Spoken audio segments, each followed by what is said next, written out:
고난 시리즈 9번째 고난을 이겨내는 방법, 3번째 고난 중에도 걷게 하시는 기도의 능력이라는 제목으로 함께 말씀을 나누기를 원합니다. 오늘 본문은 엄청난 고난 앞에 서 있는 한 인물에 대해서 이야기합니다. 누굽니까? 주인공이 바로 예수님이에요. 마태복음 26장에는 예수님께서 십자가를 지시기 전날 밤의 상황을 굉장히 자세하게 기록하고 있습니다. 그 전날 밤에 예수님이 무엇을 하셨습니까? 제자들과 함께 유월절 최후의 만찬을 하셨어요. 그리고 그 자리에서 예수님은 제자들의 발을 씻겨 주셨습니다. 그리고 나서 그 만찬이 끝나자 예수님은 제자들과 함께 다른 장소로 이동하셨어요. 그 장소가 어디입니까? 오늘 성경에 기록되어 있는 겟세마네 동산입니다. 지도에 보면 알게 되겠지만 겟세마네는요, 예루살렘을 기준으로 동쪽에 있습니다. 그리고 감람산을 기준으로는 서쪽 기슭에 위치해 있는 곳으로 기름을 짜는 틀이라는 의미처럼 이곳에는 감람나무 올리브를 짜는 장소로도 유명했습니다. 예루살렘에서 굉장히 지근거리에 있던 장소였어요. 그곳에 예수님은 가룟 유다를 제외하고 11명의 제자들과 함께 올라가신 이후에 8명을 그 동산 아래에 남겨두시고 3명의 제자들만, 베드로와 야고보와 요한만 데리시고 동산 안쪽으로 올라가셨습니다. 여러분, 이러한 예수님의 행보는 결코 일반적이지가 않아요. 왜 그럴까요? 왜냐하면 제자들을 데리고 지금 예수님께서 겟세마네에 오르신 그 시각은 해가 지고 난 이후에 깜깜한 저녁이기 때문입니다. 여러분, 예를 들어서 제가 여러분과 저녁 식사를 했어요.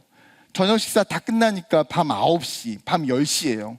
그런데 제가 여러분들에게 오늘 나랑 같이 이 밤에 북한산에 올라가자라고 한다면 여러분 올라가시겠습니까? 따라올 사람 거의 없을 거예요. 목사님, 아니 지금 해도 다 졌는데 차라리 내일 아침에 가시죠. 이게 어떻게 보면 더 상식적인 행동이에요. 그런데 예수님께서 이 늦은 밤에 지금 제자들을 데리고 겟세마네 동산에 올라가고 계신다는 거예요. 왜 그렇습니까? 이 시간이 예수님에게는 그저 단순한 밤이 아니기 때문이에요. 그 밤은 예수님께서 구원 사역을 위한 하나님의 뜻이 이루어지는 결정적인 순간이기 때문이에요. 예수님은 자신의 순환과 죽음에 대해서 아셨고 그것을 제자들에게 3차례나 예언하셨어요. 내가 예루살렘에 올라갈 때에 장로들과 대제사장들과 서기관들에게 붙잡혀서 많은 고난을 당하고 십자가의 죽임을 당하고 사흘 만에 부활할 것을 예수님께서 분명하게 제자들에게 말씀하셨죠. 온 인류를 구원하기 위해서 친히 대속제물이 되어서 십자가에 죽으셔야만 하는 그 고난의 순간이 이제 예수님께 찾아온 것이에요. 예수님은 지금 이 고난을 통해서 우리에게 그 고난을 부딪히는 방법을 몸소 보여주고 계세요. 오늘 본문에서 3가지의 교훈을 함께 살펴보고자 하는데요. 첫 번째의 교훈은 고난 가운데의 기도의 자리로 나아가야 한다는 거예요. 여러분, 먼저 오늘을 예수님 또한 이 고난 중에 계셨음을 밝히는 것으로 오늘 본문이 시작해요. 37절과 38절에 보게 되면 베드로와 세베대의 2 아들을 데리고 가실새 고민하고 슬퍼하사 이에 말씀하시되 내 마음이 매우 고민하여 죽게 되었으니 너희는 여기 머물러 나와 함께 깨어 있으라 하시고, 지금 마태는 예수님의 그 마음과 심정을 정확하게 기록하고 있어요. 예수님의 지금 마음의 상태가 어떻습니까? 고민하고 슬퍼하사. 이 고민하고 슬퍼한다라고 하는 헬라어 원어의 뜻은 깊은 고통 속에서 불안과 공포가 겹겹이 밀려오는 상태를 의미해요. 지금 예수님 자신도 입술로 뭐라고 고백하셨습니까? 내 마음이 매우 고민하여 죽게 되었다. 이러한 모습은요, 인성을 지니고 계신 예수님의 특징을 굉장히 정확히 보여주는 장면이에요. 여러분, 예수님 어떤 분이십니까? 참 하나님이신 분이에요. 그러나 동시에 예수님이 어떤 분이세요? 참 인간의 육체를 입으시고 이 땅에 오신 분이세요. 그분은 인간의 육체를 입으신 인성을 가지고 계신 분이기 때문에 그 육체적인 고통과 고난을 몸소 느끼시고 계신다는 거예요. 십자가의 형벌과 그 죽음의 고통, 온 인류를 향한 죄의 짐, 하나님의 진노와 하나님으로부터 있어야 되는 완전한 단절 등 수많은 고난과 고통이 지금 예수님의 그 마음에 엄습해 오기 시작했어요. 여러분, 이러한 고난 앞에서 예수님이 선택하신 방법이 무엇입니까? 바로 기도의 자리로 나아가는 것입니다. 예수님께서 늦은 밤에 겟세마네 동산에 오르신 것은 제자들과 등산을 하기 위함도 아니에요. 그곳에서 올리브를 짜기 위함도 아닙니다. 오늘 성경은 예수님이 왜 겟세마네에 올라가야만 했는지에 대해서 그 이유를 단 한 가지로 말하고 있어요. 무엇입니까? 살아계신 하나님 앞에 예수님이 가지고 있는 그 고난의 문제를 가지고 기도하기 위해서. 온 우주의 창조주이시자 통치자이신 그 하나님 아버지 앞에 예수님은 기도하기 위해서 나아왔다는 거예요. 예수님이 고난 중에 선택하신 최고의 방법, 가장 최고의 선택은 기도라는 것을 성경이 우리에게 가르쳐주고 있어요. 여러분, 하나님은 고난 속에 있는 우리와 성도들을 향해서도 동일하게 처방전을 주셨습니다. 야고보서 5장 13절 말씀 같이 읽어볼까요? 시작. 고난당하는 자가 있느냐? 그는 기도할 것이요. 즐거워하는 자가 있느냐? 그는 찬송할지니라. 지금 성경에서 야고보 사도가 그 초대교회 공동체를 향해서 고난받는 성도들, 고난받는 자들에게 뭐 하라고 이야기하고 있습니까? 그는 기도할 것이요. 너희가 받는 그 고난 가운데에 낙심하고 좌절하고 절망하는 것이 아니라 그 순간에 너희가 해야 될 것은 기도라는 거예요. 여러분, 성도가 고난 중에 할 수 있는 가장 강력한 무기, 가장 중요한 일은 기도라는 사실이에요. 어쩌면 인간적인 측면에서는 그 고난 중에 우리가 드리고 있는 기도의 모습이 굉장히 소극적인 우리의 행동처럼 보여질 수 있어요. 그러나 기도는 이 땅에서 하나님이 일하시는 통로이고 우리의 기도를 통해서 하나님의 통치와 하나님의 임재를 경험할 수 있게 된다는 거예요. 열왕기하 18장 19장에 보게 되면 아수르의 사네립 왕이 남유다를 공격하고 예루살렘을 포위하게 됩니다. 사네립의 사자였던 랍사게가 히스기야 왕과 남유다의 백성들을 향하여서 하나님도 너희를 구할 수가 없다. 너희가 빨리 손을 들고 항복하라고 비방하고 조롱합니다. 사네립은 히스기야에게 편지를 보내서 예루살렘이 항복하도록 협박해요. 히스기야가 그 편지를 받고 두려움 가운데에 어떻게 했을까요? 열왕기하 19장 14절 15절 말씀입니다. 히스기야가 사자의 손에서 편지를 받아보고 여호와의 성전에 올라가서 히스기야가 그 편지를 여호와 앞에 펴놓고 그 앞에서 히스기야가 기도하여 이르되 그룹들 위에 계신 이스라엘의 하나님 여호와여, 주는 천하 만국의 홀로 하나님이시니라. 주께서 천지를 만드셨나이다. 여러분, 그는 대적들로부터 받은 그 편지를 가지고 그 두려운 마음 가운데에 어디로 향했습니까? 여호와의 성전으로 향했어요. 그리고 그 성전 가운데에 편지를 내려놓고 하나님 앞에 기도하기 시작해요. 어떻게 기도했겠습니까? 하나님, 아수르가 남유다를 공격해요. 그들이 하나님을 비방하고 하나님을 조롱해요. 하나님께서 이 문제와 이 고난 가운데에 하나님 도와주세요. 천지를 창조하신 그 전능하신 하나님이 하나님의 하나님 되심을 나타내 보여주시옵소서. 여러분, 이것이 히스기야가 고난 가운데에 승리했던 비결이었어요. 사랑하는 여러분, 우리의 인생 가운데에도 하나님이 이 놀라운 영적인 무기를 저와 여러분에게 주신 줄 믿습니다. 우리의 삶에 고난의 짐을 풀어넣을 수 있는 유일한 대상이신 하나님 아버지가 저와 여러분에게 있어요. 그렇기 때문에 우리의 고난과 슬픔과 상처와 아픔의 문제들을 정말 내가 가지고 끌어안는 것이 아니라 하나님 앞에 가지고 나아가 기도하기를 소망합니다. 그런데 여러분, 막상 우리 현실을 돌아보면요, 고난 중에 기도하지 않는 우리의 모습을 발견할 때가 너무나 많이 있어요. 마치 오늘 겟세마네 그 동상 가운데에 예수님과 상반된 모습을 보이고 있는 제자들처럼요. 예수님은 베드로와 야고보와 요한에게 한 가지를 요청하셨어요. 뭐라고 말씀하십니까? 나와 함께 깨어 있으라. 여기서 깨어 있으라라고 하는 이 원어는 단순히 육체적으로 잠들지 않는 것을 의미하지 않아요. 그것을 넘어서 이 단어의 뜻은 주의하다, 경계하다라고 하는 영적인 각성을 의미하기도 합니다. 즉 예수님은 이 고난 앞에서 제자들이 함께 기도하기를, 동참하기를 요청하고 계세요. 그러나 그들의 모습은 예수님의 기대와 정반대였어요. 어땠습니까? 예수님이 한참을 기도하고 오신 후에 제자들을 보니까 뭐 하고 있어요? 제자들이 자고 있어요. 제자들의 잠든 그 모습은 표면적으로 육체적으로 피곤함을 나타내지만 나아가 영적으로는 그들의 나태함과 그들의 무감각을 보여주는 장면이에요. 그렇기 때문에 예수님께서 제자들을 책망하면서 뭐라고 말씀하십니까? 40절, 41절 같이 읽어볼까요? 시작.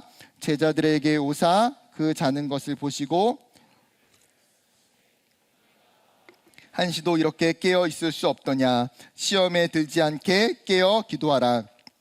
원이로되 육신이 약하도다 하시고. 지금 예수님은 제자들의 의지와 마음은 있으나 그 육체적인 연약함 때문에 기도하지 못하는 현실을 지적하셨어요. 문제는 이러한 모습이 한 번이 아니라 예수님께서 3번 동안 반복하며 기도하실 때에 제자들도 똑같은 모습이었다는 거예요. 이 본문을 볼 때마다 그 예수님의 성품과 인격과 인내심의 존경을 표하게 돼요. 여러분이 만약에 예수님이라고 생각해 보세요. 내가 정말 죽을 만큼의 그 고통을 가지고 기도하고 있어요. 그리고 함께 같이 온 제자들에게 깨어서 기도해 달라고 간곡히 부탁했어요. 그런데 어떻게 하고 있습니까? 자고 있죠. 한 번 자는 거 이해할 수 있어요. 말하잖아요. 깨어서 기도해 달라. 근데 또 어떻습니까? 2번째 왔는데도요, 자고. 3번째 왔는데도 또 자요. 우리 같으면 잘 때마다 어떻게 하겠어요? 너 원아웃. 2번째 잡아. 너 투아웃이야, 투아웃. 3아웃이면 교체. 지금 3번 또 잤어요. 안 되겠다. 너는 그냥 교체. 너는 그냥 12명 제자에서 빠져. 차라리 다른 애 뽑을게. 여러분, 우리는 진짜 그렇게 내칠 수 있어요. 그런데 예수님은 어떻게 하십니까? 성경은 이 제자들의 흑역사와 그들의 영적인 나태함과 게으름을 가감없이 그냥 기록해 놓고 있어요. 문제는 이 제자들의 모습이 오늘을 살아가는 우리의 모습을 되돌아보게 한다는 거예요. 여러분, 성경은 예수님과 제자들의 그 모습을 통해서 우리에게 질문해요. 너희는 고난 중에 있을 때에 깨어 기도하고 있느냐? 아니면 영적인 잠에 빠져 무기력함의 그 자리에 머물러 있느냐? 사랑하는 여러분 어떻습니까? 우리는 고난의 상황을 마주할 때에 정말 열심을 내어 방법을 간구하고 수많은 노력을 하지만 정작 하나님께 기도하지 않고 나의 문제를 하나님께 펼쳐놓지 않을 때가 있어요. 내 힘으로, 내 의지로, 내 노력으로 수많은 방법들을 다 해보지만 단 한 번도 기도하지 않고 그 문제를 끙끙 끌어안을 때가 있다는 거예요. 여러분, 우리가 고난 중에 기도하지 않는 이유들은 저마다 다를 수 있어요. 내가 하나님에 대한 신뢰의 문제가 약해서, 내가 기도에 대한 응답에 대한 능력을 믿지 못하기 때문에, 혹은 하나님과의 관계가 멀어져서 영적인 나의 나태함 때문에, 혹은 분주한 그 일상 가운데에 기도할 시간조차 내지 못하는 나의 영적인 게으름 때문에, 혹은 나의 죄책감과 수치심 때문에, 혹은 정말 어떻게 기도를 해야 할지 전혀 몰라서, 그 밖에도 고난 중에 기도하지 않는 정말 많은 이유들이 우리에게 있을 수 있어요. 여러분은 고난 중에 기도하지 않는다면 여러분의 이유는 무엇입니까? 내 안에 고난 중에 기도하지 못하는 그 영적인 장애물이 있다면 여러분, 그것이 무엇인지를 우리가 발견하고 그 문제 가운데에 해결하는 것이 중요해요. 여러분, 우리가 고난 가운데 있을 때에 전혀 기도하지 않는다면 여러분, 우리가 세상에 있는 사람들과 뭐가 다릅니까? 우리 또한 그 고난의 파도 가운데에 침몰할 수 있는 인생이 될 수 있다는 거예요. 기도하지 않으면 우리의 힘으로는 그 어떠한 고난도 절대로 이겨나갈 수 없어요. 사랑하는 여러분, 우리는 오늘 예수님이 가르쳐 주시는 방법을 따라 걸어야 됩니다. 예수님이 겟세마네에 올라가셔서 하나님 아버지께 기도하신 것처럼, 그렇다면 우리도 이제는 각자의 겟세마네로 올라가기를 원해요. 우리가 고난 중에 하나님 앞에 기도하면 하나님 앞에 더 이상 그것이 나의 문제가 아니라 하나님의 손에 붙들리는 문제가 되는 줄 믿습니다. 나아가 그 고난 중에 드리는 그 기도를 통해서 다시 하나님을 만나고 하나님이 주시는 그 따뜻한 사랑과 은혜의 손길을 경험하게 되는 저와 여러분 되기를 주님의 이름으로 축복합니다. 두 번째, 오늘 본문이 주는 교훈은 고난 가운데에 간절하게 하나님의 뜻을 구해야 한다는 거예요. 여러분, 고난 가운데 기도의 자리로 나아갔다면 그 다음 질문은 무엇입니까? 고난 중에 어떻게 기도해야 하느냐는 거예요. 오늘 예수님이 기도하셨던 그 기도 가운데에 두 가지의 모습이 있는데, 우선 39절 함께 읽어봅시다. 39절 시작. 조금 나아가사 얼굴을 땅에 대시고 엎드려 기도하여 이르시되, 내 아버지여, 만일 할만하시거든 이 잔을 내게서 지나가게 하옵소서.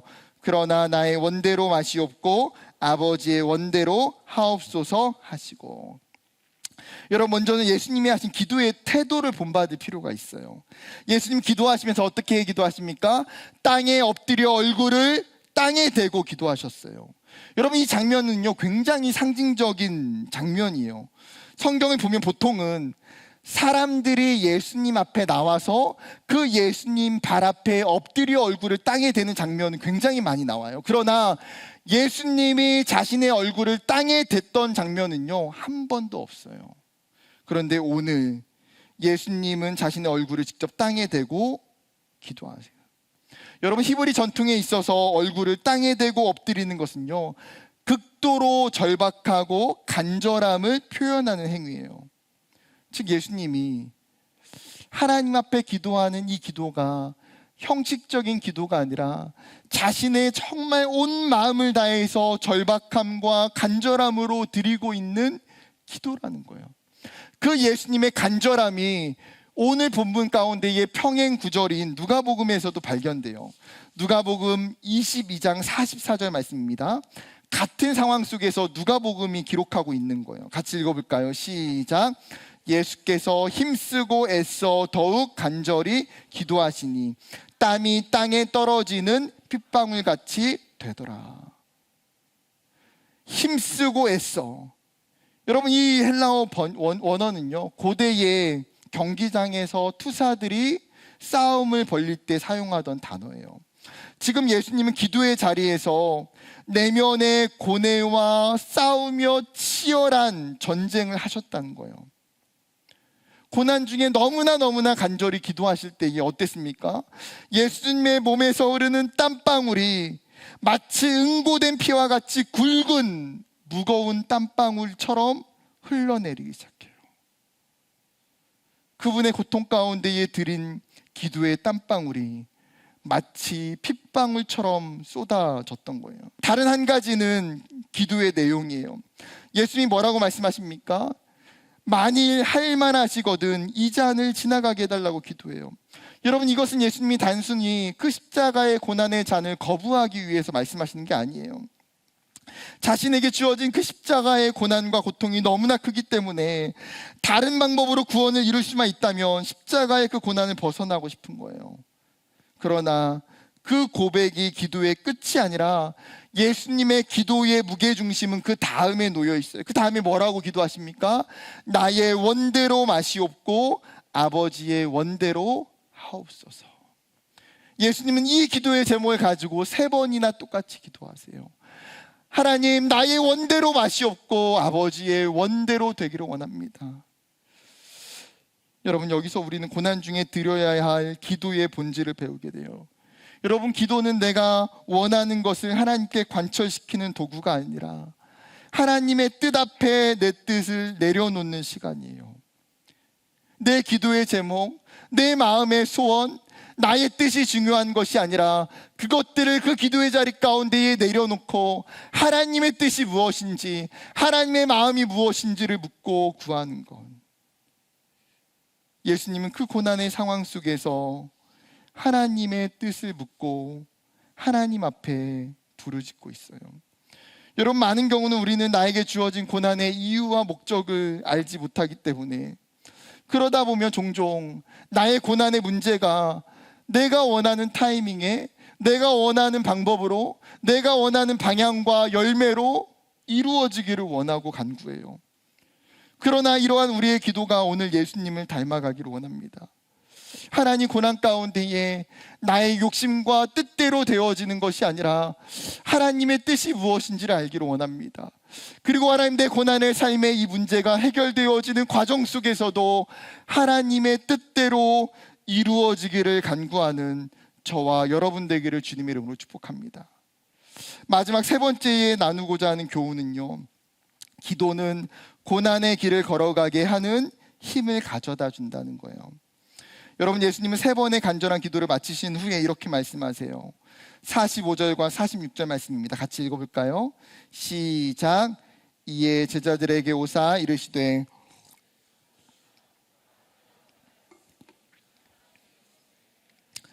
일어나라, 함께 가자. 보라, 나를 파는 자가 가까이 왔느니라.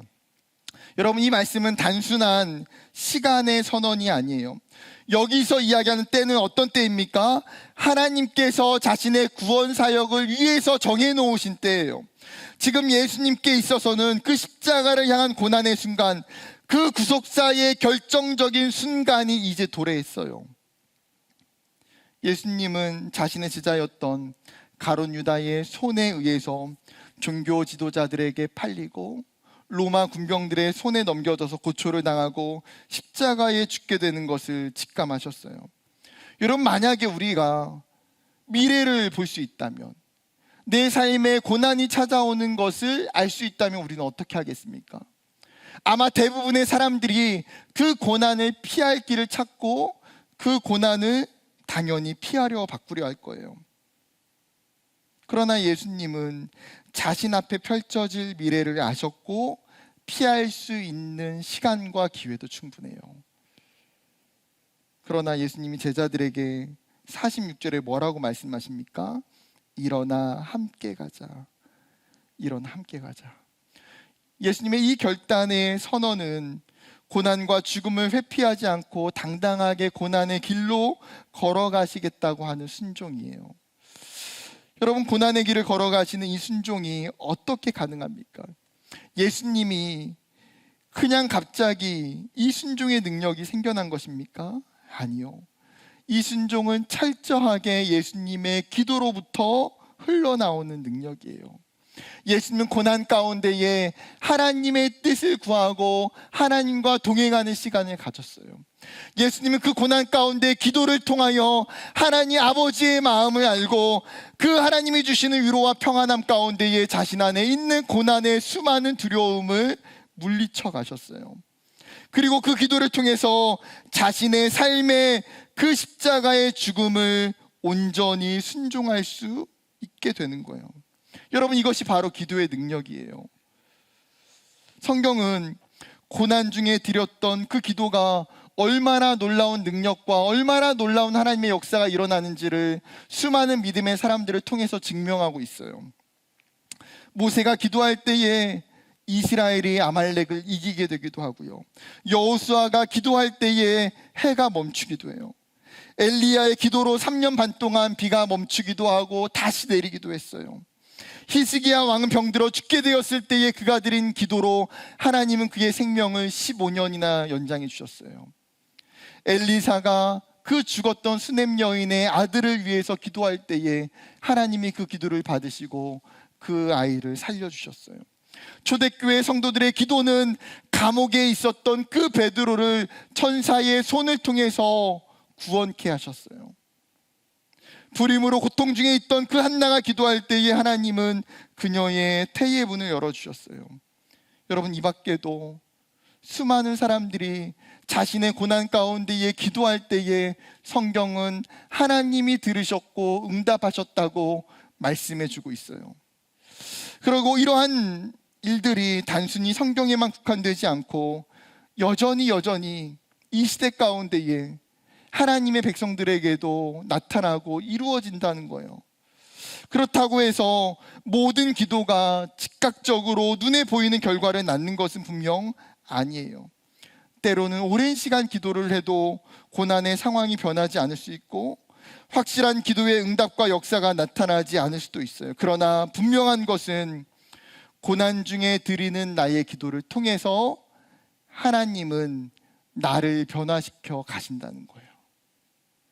기도를 통해서 고난을 견디기 어려웠던 내가 그 고난을 감당할 수 있는 담대함의 믿음을 하나님이 나에게 주세요. 때로는 고난 중에 하나님이 나를 위로하시고 하나님이 담대케 하시는 은혜를 주세요. 때로는 예수님처럼 내가 짊어져야 될 나의 십자가 가운데에 순종할 수 있는 믿음과 용기를 나에게 주세요. 고난 중에 우리의 기도는 때로는 우리의 상황을 바꾸기보다 우리 자신을 먼저 바꾸는 일들이 훨씬 많더라는 거예요. 사랑하는 청년 여러분, 고난 가운데의 기도함을 통해서 우리의 삶도 동일하게 하나님께서 고난의 길을 걸어가게 하시는 그 힘과 능력을 경험하기를 소망합니다.